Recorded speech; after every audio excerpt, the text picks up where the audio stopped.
This is a New Jersey legend. Let's get that straight from the jump.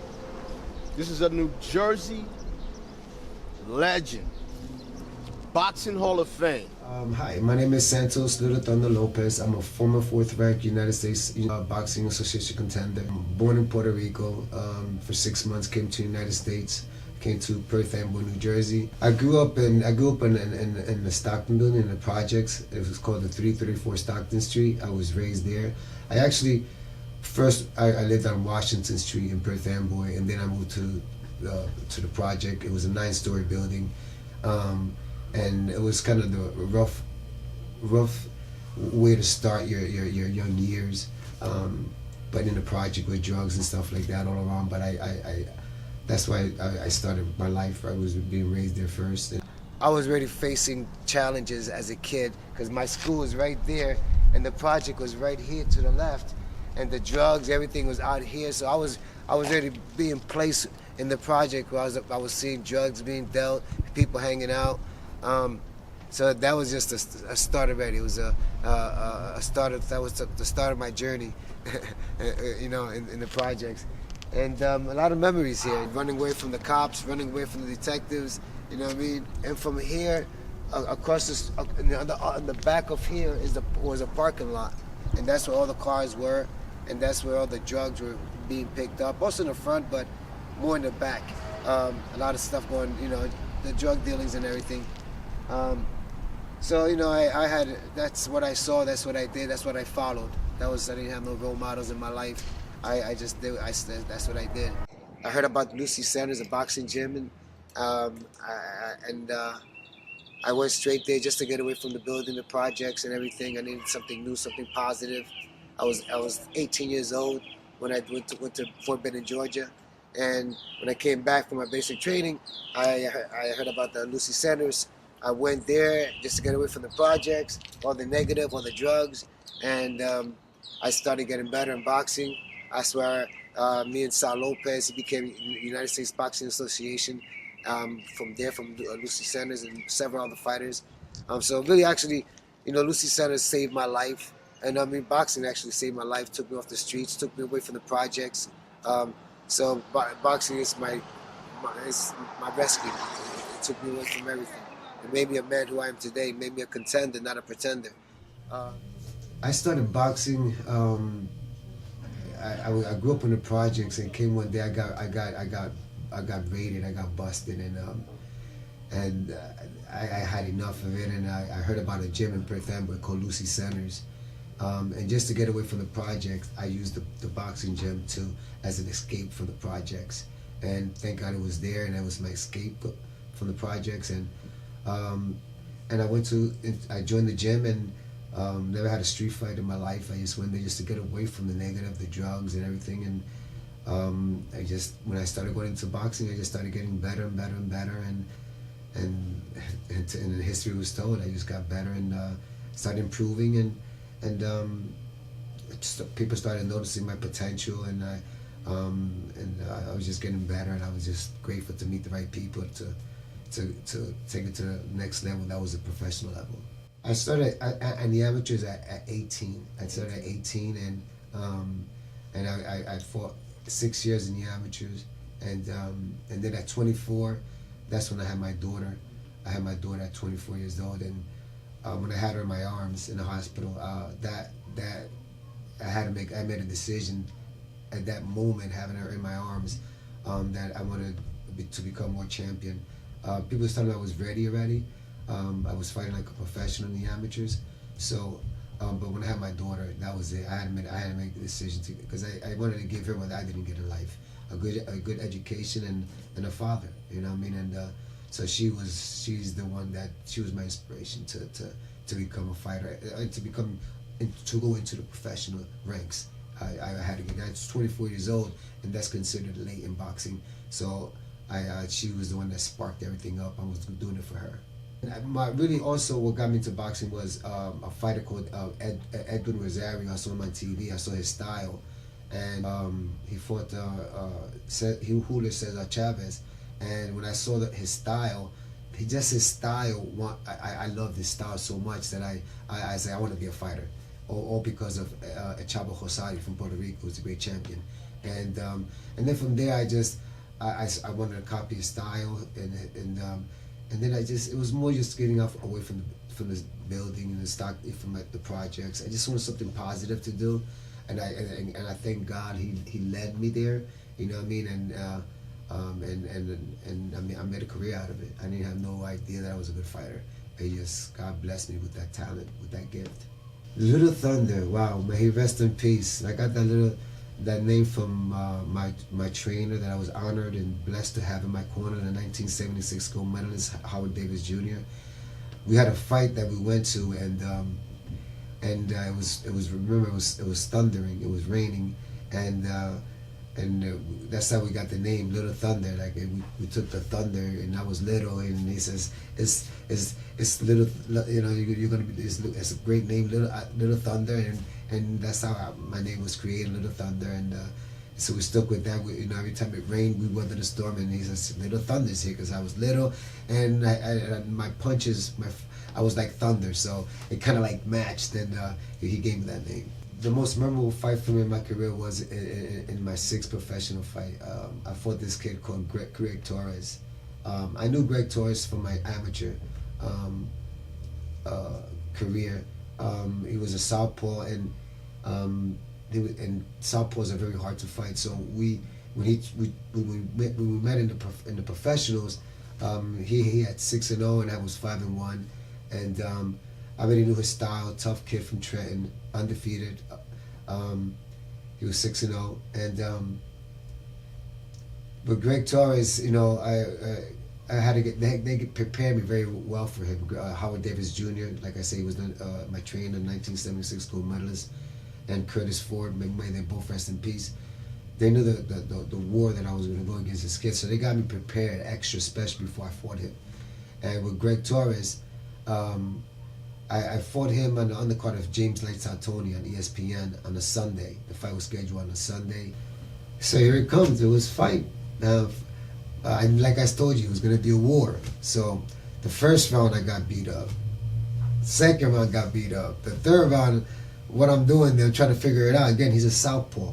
Southpaws are very hard. You know, you got to keep to your foot. There's a lot of foot techniques in that. So, but I was ready to prepare for it. I was ready to counter his power punch. Fourth round came. At the end of the fourth round, the referee gave me a standing 8 count. I went back to my corner. I sat down in my corner. The referee, thank God, by the grace of God, I had a great cornerman in my corner. His name again was Howard Davis Jr., the 1976 gold medalist. He was in my corner.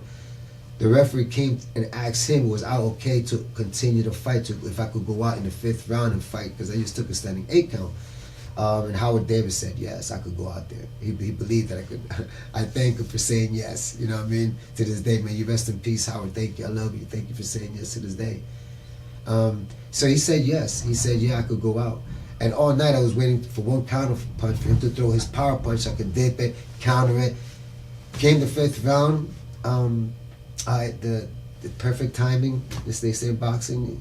It came. He threw his power punch. He's a southpaw, so he threw his power punch, and I waited. I timed it. I countered it, and I got him. I knocked him out in the 5th round.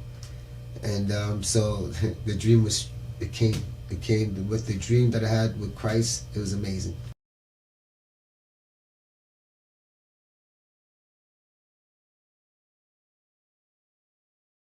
Probably one of the biggest fights I saw him fight was when he fought Eddie Hobson. It was a great fight, very exciting, very up-tempo, very aggressive, just like how he normally fights. The fight years later went by, and his manager called me and told me that there's a former world champion. They're looking for an opponent, an easy opponent. This former world champion by the name is Eddie Hobson.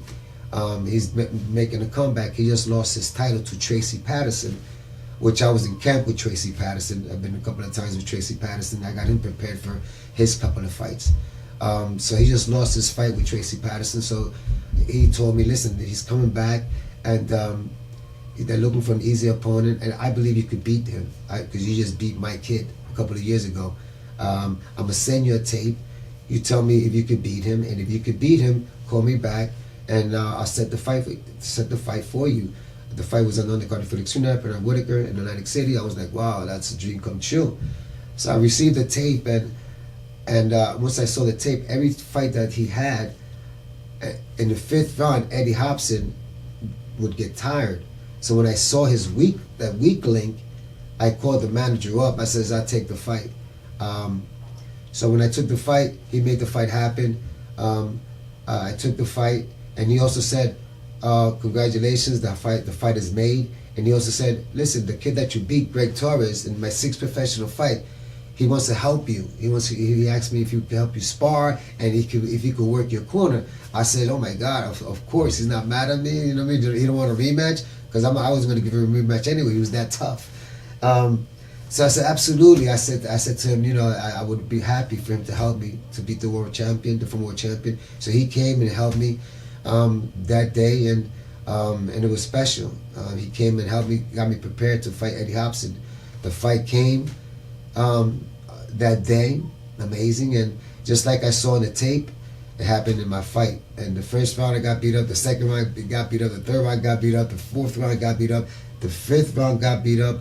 Eddie Hobson was a very quick fighter, very fast fighter. But then in the 6th round, I started turning the tides. He started getting tired. And then I started connecting. The 7th round, the 8th round, then I flipped the fight. It was in my favor. And then the 9th round came. Then the 10th round came. This is it. It was a 10-round fight. And the 10th round came, and I came back to my corner, and it was the round of my life. This was the round of my life, and I sat down in my corner, and I remember Greg Torres came up to me and said to me, Santos, don't think they're going to give you this fight. You know, you're fighting the former world champion. The judges are going to give it to him. You need to knock him out. But that didn't really inspire me. That didn't light up the fire. But what he said afterwards was not the right thing to tell a father how much he loves his daughter. I was dating that ring because of my daughter. I sacrificed my whole 19 professional fights. It was all for my daughter. So when he said what he said after not leaving it up to the judges, he said to me, he says, and I'm keeping it strong at this because it's very emotional. And he said to me, he said, you know, you need to knock him out for your daughter. I says, oh my God. When he said that, that sparked something in me. When he said, you need to knock him out for your daughter. And this was the last round of the biggest fight of my life. This is it. And when he said that, I was possessed. I was on fire. I was looked like he said the right thing to me. The bell rang. The 10th round came. It was over. I was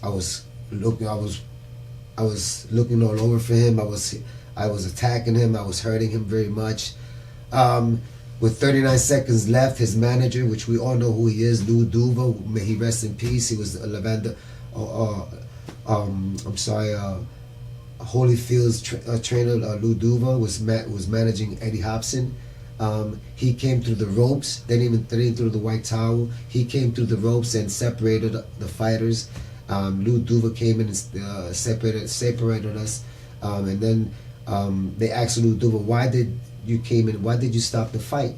I got it written in one of the papers that he wrote. He spoke. Why did you stop? Why did you run in the ring and stop the fight? And he said, because I wanted to give my kid another day.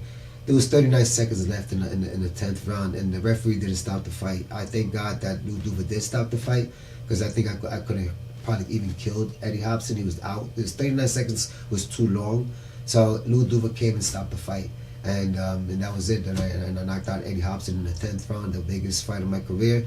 And that night I became ranked number 4th in the United States Boxing Association. And then I went on to fight for the USBA title on national TV. We all know what happened there. I fought for the title against John Brown from Atlantic City. And in the 7th round, they stopped the fight on a cut underneath my eye. Very controversial, very unfair. And then John Brown won the USBA title, became the #1 contender in the IBF, and went on to fight Sugar Shane Mosley for the world title. That should have been me. That should have been me. They stole my shine. That was my shine. That was my time. And to this day, it's haunting me. It's bothering me. I got robbed. You know what I mean? So to this day, I'm you know, I can't live with the fact that you know I got robbed. That it would have been nice for me to fight Sugar Shane Mosley, because that's who John Brown went on to fight. Because I wanted to become world champion for my daughter. You know what I mean? That was my shot to get there. And they robbed that opportunity from me. So today, you know, I'm getting, you know, a little ready. You know, if it's been a year I've been training, and I would like to, you know, do a little 8-round exhibition, you know, with Shane Mosley. Just 8 rounds, just to know what it is before God comes and gets me. I want to do it for my daughter. You know what I mean? And to know what it is, what I have felt like to fight Sugar Shane Mosley for the world title. That should have been me. That should not have been John Brown.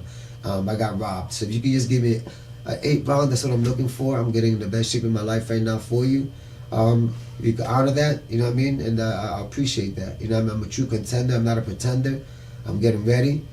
So that's all I want to do right now is just, before, like I said, God comes and gets me from here, I just want to know what these hands could have done. You know, it's like a grudge match. I have a grudge match with Sugar Shane Mosley. You know, 15 years later, I want to know what it would have felt like fighting him. You know, and he's a champion. I respect him. You just want to know I want to know what it feels like fighting against a champ. I think I would have had a good chance of beating him that night. You know what I mean? I was a good fighter. It was tough. I could hit hard. I was better than John Brown. I could tell you that. John Brown was a dirty fighter, which I know Sugar Shane Mosley could understand. He could vouch for that. John Brown was a very dirty fighter, but I think I had a good shot at beating Sugar Shane Mosley at that time. But again, I was robbed. But life goes on. So here I am, and you know, just training again and trying to you know, get in shape to see if I can make it happen. Since my retirement, there was just, for me, it was a gift that God gave me, and I just came back to my community, and they knew that I was a fighter because I was representing my town, Perth Amboy. I was in every newspaper that, and town, everyone was looking up to me in this town. So when I retired, it was about giving back to my community. I had a gym in Perth Amboy, top of the jewelry store, and I had close to 200 members, all different ages. This is all ages, didn't matter. It was, everyone knew me. Oh, Santos had a gym. You know, everybody it was just, they knew, it was just the love they had for me, so they joined. So that's what I did after my retirement. It was just about I enjoy giving back. It's a blessing, helping people get in shape, teaching them the science of boxing. They want to learn self-defense. So I've been doing that since I retired, and to today. Today I'm still, you know, even better things. Today God has blessed me with my own company called Street Contenders, with a clothing line. I still train kids today, to this day. You know, I got little 6-7-year-old kids that come to my place, and I train them. I'm getting more members now that the summer's coming. You know, this COVID-19 is leaving us.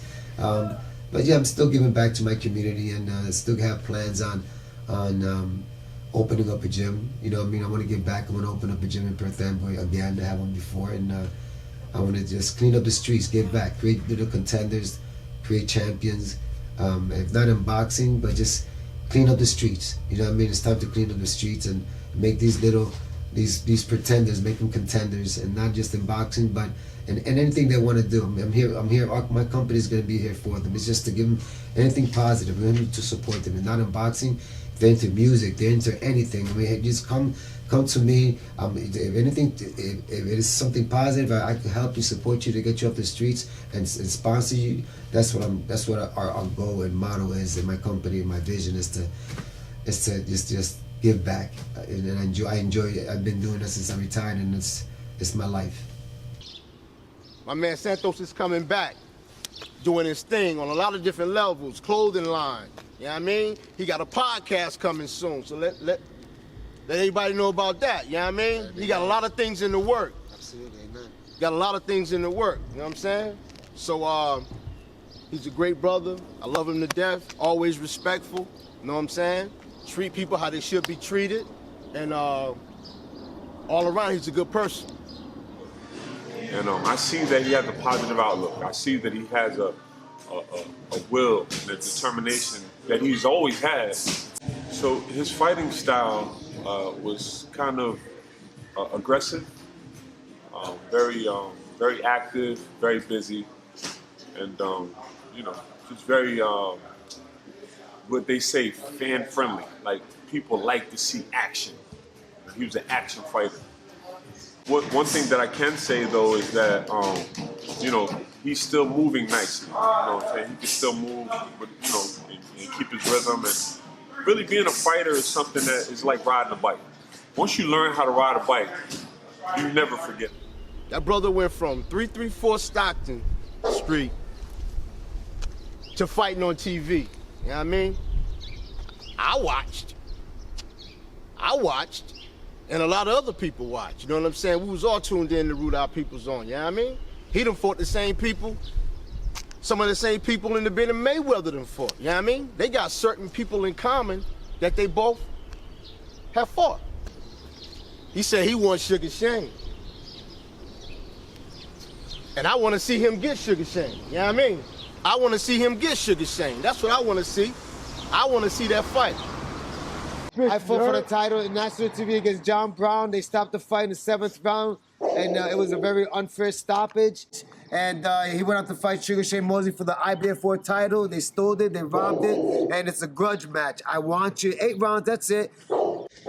Just like I stopped Eddie Hobson, an undercard Felix Trinidad, I'm going to stop you. You're not making 8 rounds. I stopped the former champion. I fought Emmanuel Augustus. I'm a true contender, not a pretender. I'm coming. I've been training for about a whole year. I do 300 pushes a day, an hour bike a day. I'm ready for you. And you're the champ. I just want to know what these hands would have done to you 15 years ago, but I'm going to show the world what they're going to do to you today. And that's all out of respect. Just give me that honor. So just give me the 8-round exhibition, and I want to just show the world what I would have done to you 15 years ago. So with all respect, champ, that's all I'm asking for. God bless. Peace. I mean, boxing actually saved my life, took me off the streets, took me away from the projects. So boxing is my rescue. It took me away from everything. It made me a man who I am today, made me a contender, not a pretender. So everything started. I came back today, and it's amazing when God brings me back to reminisce where everything started. It's nice. He's bringing me back. I came a long ways, and God is amazing, and I thank Him for that, and not giving up on me. But this is where again everything started for me. My whole life in the projects, tough, not easy, but I made it through. I guess God made me a born contender, not a pretender. I had to fight through this. I had to fight my way out of a lot of things in life. You know what I mean? I never gave up on myself. So even to this day, at 55 years old, I'm still fighting. I'm still fighting to do the right thing. But now I'm not fighting to become world champion. I'm fighting for giving back. And I want to give back. It's time to give back. I've been giving back since my retirement. I had several gyms, and that's my calling. That's my passion, and that's what I'm about to do. And I hope you guys can support what's coming. You know what I mean? We need all your support with my clothing line. That's coming out as well. And let's make history. Let's bring boxing back to Perth Amboy. I represented this town. Every newspaper had my story. We need a boxing gym here in Perth Amboy. Clean up the streets. You know what I mean? A little bit, and bring some boxing into this town. Bring a boxing venue. Let them come through here with the Golden Gloves tournaments. You know what I mean? Let's bring something into this town, something nice. So that's my dream, and it's gonna happen. Because that's my calling from God, and you can't get in the way. And so that's what I'm here to do today. So I just want to share that with you guys, in this moment, and God bless.